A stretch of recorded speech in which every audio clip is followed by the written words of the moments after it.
Oke guys, welcome back to Daily Charting with Toshi, di mana kita akan daily chart your favorite cryptocurrencies. Dan sekarang kita masuk ke DCWT sesi pertama, di mana di sesi pertama ini kita akan membahas mengenai Bitcoin dan Ethereum.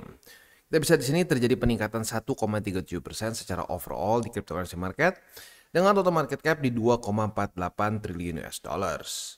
Bitcoin dominance turun dengan signifikan 0,2% dan volume turun sebesar 3,17%. BTC rally tipis 0,35 walaupun arguably nggak bisa dibilang rally amat ya, karena pada faktanya kita bisa lihat kemarin sempat nge-pump ya ke 70.000, ke reject dan turun lagi begitu. Alasannya kenapa? Tentunya adalah karena fundamental kemarin yang sangat packed ya, termasuk sekarang juga masih ada beberapa data penting seperti PPI dan juga initial jobless claim. Nah, kemarin nih satu sempat ngomong, ada yang komen katanya, udah nggak usah ngomong bahaya-bahaya. Lah ini apa guys kalau namanya bukan bahaya ya. Ini adalah resep termudah untuk sangkut gitu. Kalau lu nggak siap dengan possibility tiba-tiba terjadi volatility ya. Nah ya orang bisa FOMO, wah gila, oh Bitcoin bakal tembus. All in. Ujung-ujungnya apa? Sangkut. Nah, itu yang sering kali terjadi gitu. Orang sangat tergiur untuk beli saat ngepam ya. Lu lihat semua cenderung gitu ya, terutama BTC Ethereum yang paling kerasa ya. Not nggak terlalu lah ya. Tapi lagi-lagi ya. Ini kenapa gue bilang makanya bahaya gitu. Gue bukan kayak jurnalis yang nyari sensasi. Enggak, emang faktanya lu lihat sendiri. Data kemarin tuh banyak ya. Mulai dari data CPI, core CPI ya. Udah gitu ada crude oil inventories, ini semua merah nih. Ini semua merah membuat indeks dolar kemarin drop ya. Indeks dolar itu ngedump parah kemarin ya, nge-weaknya sangat dalam sampai ke EMA 200. Nah, lanjut lagi udah gitu di besoknya ya, atau lebih tepatnya subuhnya ya, keluar FOMC. Nah, FOMC itu hasilnya ya cenderung mix lah ya. Tidak jadi ada peningkatan interest rate ya, tetapi interest rate stays the same. Gitu. Nah, ini mix signal begitu ya. Ini menyebabkan akhirnya indeks dolar berhasil bounce lagi di EMA 200 dan membuat kripto drop lagi gitu. Ya, jadi lagi-lagi makanya kemarin gue bilang hati-hati. Ini ada possibility volatility yang lumayan begitu, dan akhirnya bener kan volatility. Nah, kita ngomongin langsung ke The Feds nih. Jadi kemarin kan FOMC, apa yang mereka katakan? Jadi The Feds mempertahankan suku bunga ya, tidak ada penurunan maupun peningkatan. Tetapi mereka menyatakan bahwa tahun ini kemungkinan akan terjadi satu kali rate cut begitu ya. Nah, satu kali rate cut ini berbeda dibandingkan dengan awal tahun yang dibilang kemungkinan besar akan terjadi 3 kali ya. Dulu tuh ya pokoknya di awal-awal tahun tuh The Feds pernah bilang akan tuh bulan Maret kemarin menyampaikan 3 kali di tahun ini. Tetapi ternyata ya hanya sekali saja kalau kata The Feds ya. Nah, selain dari itu juga di sisi lain setelah di 2024 beres, di 2025 rencananya The Feds akan menurunkan suku bunga sampai 4 kali, sampai 4 kali. Jadi starting to look good. Tetapi masih belum terjadi benar-benar movement, dan kita tahu kalau belum terjadi belum terjadi benar-benar penurunan interest rate, kita kayak rada cenderung nggak bisa percaya sama The Feds. Karena di 2019 pun mereka menyatakan tidak akan ada terjadi penurunan interest rate sampai 2020. Faktanya bulan depannya turun. Begitu. Jadi lagi-lagi kalau menurut gue pribadi ini boleh kita jadiin satu data yang bagus ya, tetapi at the end of the day kita harus ngelihat market aja. Kalau market tiba-tiba masuk ke mode resesi ya otomatis akan seperti di 2019 begitu ya. Buat lo yang nggak tahu, di 2019 ya dia menyatakan bahwa tidak akan ada penurunan bahkan sama sekali. Kalau sekarang masih mending dia ngomong akan sekali penurunan di 2024 ya. Nah, dia bilang di 2019 bulan Juni tidak akan terjadi penurunan. Yang terjadi selanjutnya adalah bulan Juli turun ya. Lalu Agustus enggak, bulan September turun, bulan Oktober turun gitu ya. Dan akhirnya lanjut lagi drop ekstrim tuh dari bulan Februari. Jadi lagi-lagi ya, The Feds kalau menurut gua mereka mencoba untuk melakukan yang terbaik ya, tapi mereka juga bukan Tuhan.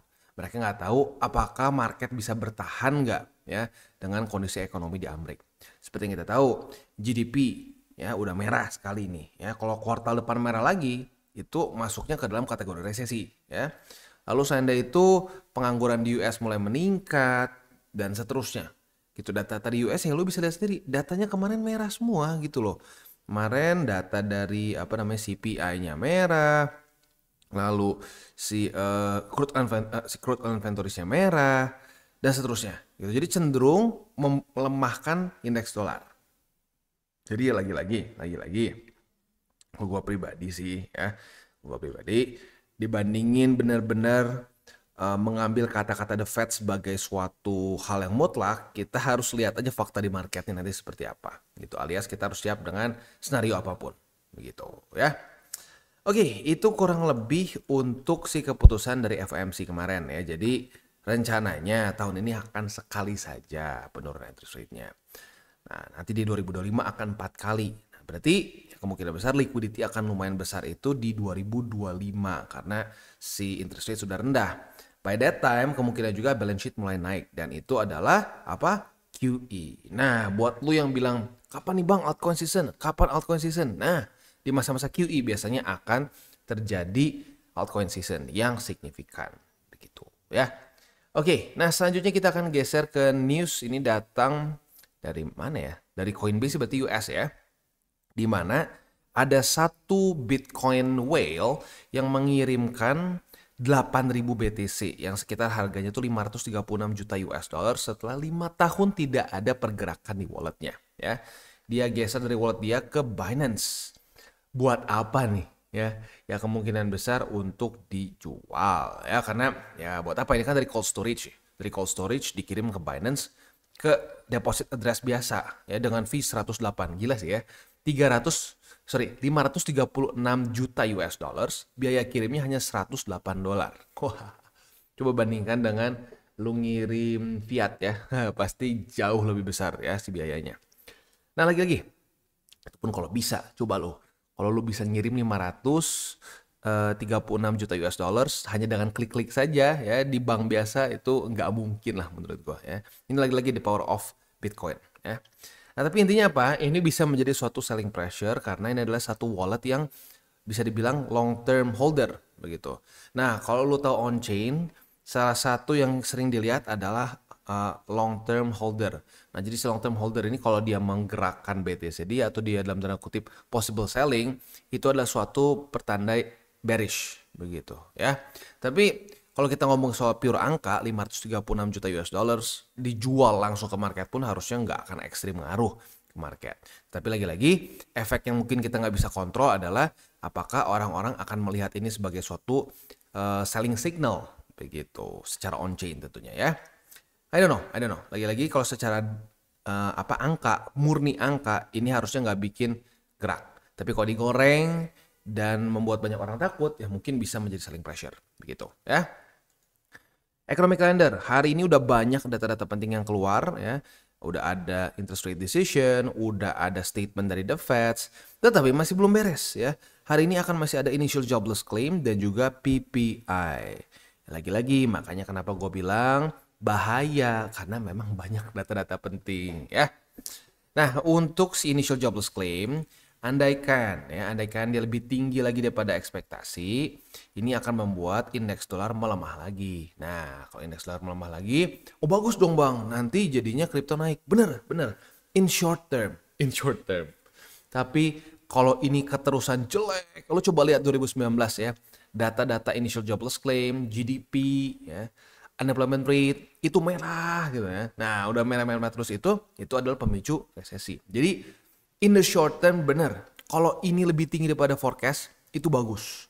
Akan membuat kripto meningkat ya karena indeks dolarnya terjun payung. Tetapi kalau terus-terusan resesi narik semua begitu ya. PPI. Untuk PPI kita bisa di sini harapannya itu kalau kita pengen dia kalau kita pengen dia lebih lemah indeks dolar ya berarti lebih rendah daripada 0,1%. Tapi dengan risiko yang sama ya. Kalau sampai ini terus-terusan lebih rendah juga membuat indeks dolar melemah terus, itu bisa memicu juga resesi gitu. Ya, jadi kita dalam masa-masa yang membingungkan. Terlalu jelek di US bisa resesi, tapi kalau datanya bagus terus atau hijau untuk indeks dolar menguat dan kripto juga kebanting. gitu. Jadi ya lagi-lagi dalam masa-masa yang cukup menegangkan ini ya. Bang, kalau misalkan nggak jadi resesi gimana? Kalau nggak jadi resesi ya ada possibility nggak perlu lebih dalam lagi. Bisa aja ya udah pup naik ke atas. Bisa, itu bisa terjadi ya. Nah kalau resesi gimana? Apakah pasti ngedam gila-gilaan?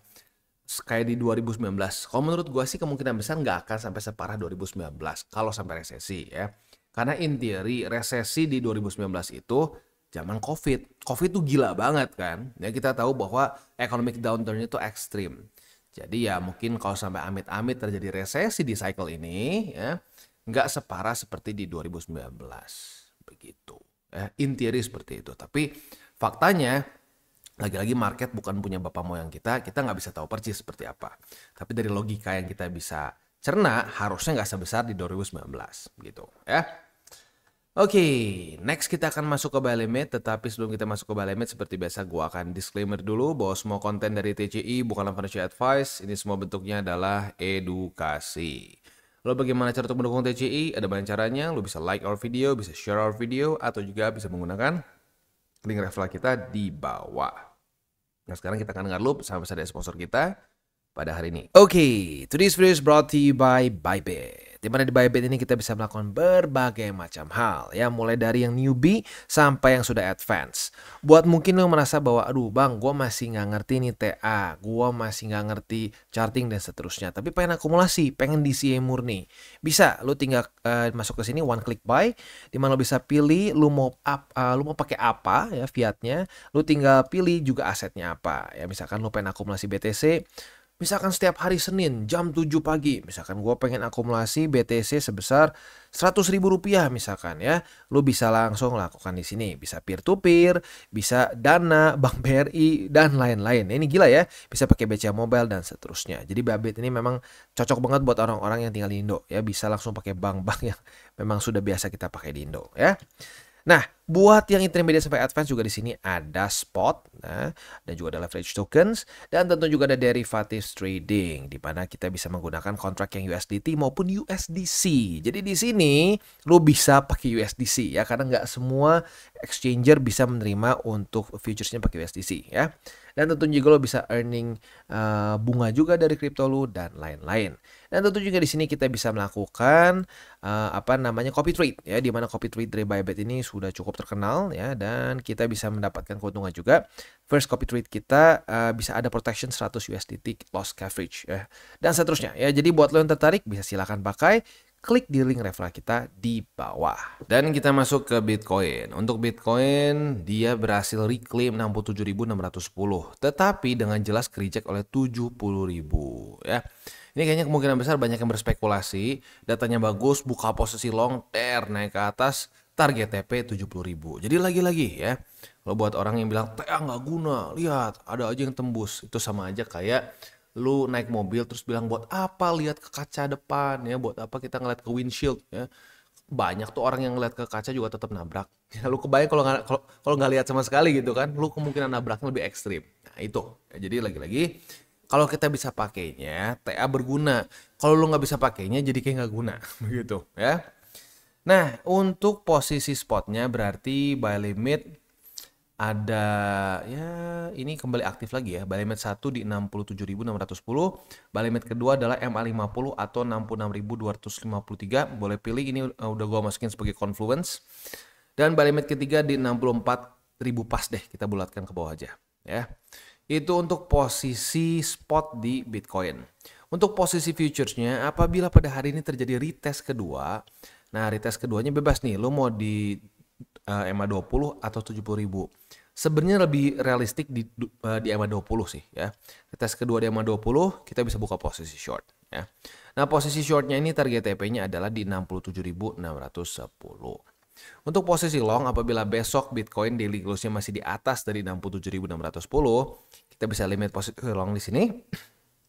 Apabila besok retest kedua, kita bisa buka posisi long dengan target TP kita di MA20. Next kita geser ke Ethereum. Untuk Ethereum dia berhasil reclaim juga 3.521. Sama-sama retest juga ke resisten di sini ya di 3.639. Untuk posisi spotnya, buy limitnya berarti ya ini ya, ada satu lagi berarti, atau lebih tepatnya digeser buy limit satunya. Buy limit satunya bisa di 3.521, buy limit kedua di EMA 20 atau di 3.386, dan buy limit ketiga di 3.279. Ya, itu kurang lebih untuk posisi spot di Ethereum. Untuk posisi futuresnya ini sudah terjadi retest pertama di 3.521. Apabila pada hari ini dia bisa, ya tepatnya sampai besok jam 7 sih ya. Kalau besok jam 7 pagi Ethereum bisa di close di atas dari 3.521, kita bisa limit posisi long. Retest kedua otomatis kebuka posisi longnya dan target TP kita di 3.639 ya. Itu kurang lebih setup untuk di Ethereum dan di Bitcoin ya. Lagi-lagi gue ingatkan untuk para newbies ya. Sejak 2000 kan cycle pertama gue tuh di 2016 ya. Itu di 2016 berarti udah wah lumayan lama ya. 8-9 tahun lah ya, 8-9 tahun. Gue lupa bulannya soalnya ya. Nah, di masa-masa itu salah satu hal yang paling gue sesalkan adalah terlalu banyak berspekulasi di altcoins ya. Wah, altcoins bisa lebih ngepam nih dibandingkan BTC. Udahlah, mendingan BTC-nya gue geser. Pelan-pelan gue geser. Ujung-ujungnya apa? Ujung-ujungnya banyak altcoins yang nggak jelas kemana dan ya berantakan. Jadi buat lu para newbies yang benar-benar belum pernah mencicipi satu cycle pun, lebih baik fokusnya di Bitcoin dan Ethereum. Altcoins boleh, tapi kalau bisa di bawah dari 20% dari porto spot lu. Ya 20-30 boleh lah, tergantung resiko profil resiko lu. Ya. Tapi mayoritasnya kalau bisa Bitcoin dan Ethereum. Supaya apa? Kalau sampai lu make a huge mistake dan ternyata lu gagal TP mungkin karena greedy dan seterusnya gitu ya, lu masih pegang BTC Ethereum yang dimana historically speaking itu akan outperform lagi alts di cycle selanjutnya dibandingkan dengan alts yang ujungnya mati gitu. Kayak sampai sekarang gue masih tetap taruh tuh altcoins konyol yang dulu gue beli di 2016 yang benar-benar sekarang udah nol, nggak ada harganya sama sekali. Itu jadi reminder buat gue untuk selalu menjaga resiko. Nah, gue harap lu nggak perlu ngerasain apa yang gue rasain di 2016 gitu. Jadi ya lu bisa langsung aja gitu nge-skip that part ya. Dan jangan lupa juga 3 golden rules, jangan pakai uang panas, jangan over leverage, dan berpikirlah jangka panjang. Plus buat lo yang pengen pair favorit lo dimasukin ke DCWT sesi kedua, boleh komen di bawah. Apabila cukup banyak demand-nya, kita akan masukkan ke sana. Oke guys, jadi itu adalah akhir dari segmen DCWT kita pada hari ini. Dan jangan lupa bagi kalian yang merasakan manfaat dari segmen ini, jangan lupa untuk share ke teman-teman kalian. Dan apabila lu pengen mensupport channel kita, ya TCI, jangan lupa untuk menggunakan link referral kita di bawah. Nggak wajib ya, tetapi apabila lu menggunakan link referral kita di bawah, ada macam-macam ya, dari Bybit, Huobi, Maxi, toko kripto, dan banyak lagi ya. Ya, walaupun nggak wajib, tapi kalau menggunakan link referral kita, lu secara langsung membantu perkembangan dari TCI. Dan satu lagi, jangan lupa juga untuk join Telegram group kita, di mana kita bisa ngobrol-ngobrol santai mengenai dunia cryptocurrency secara dua arah. So, jangan lupa untuk like, subscribe, click the bell icon, and see you on the next video.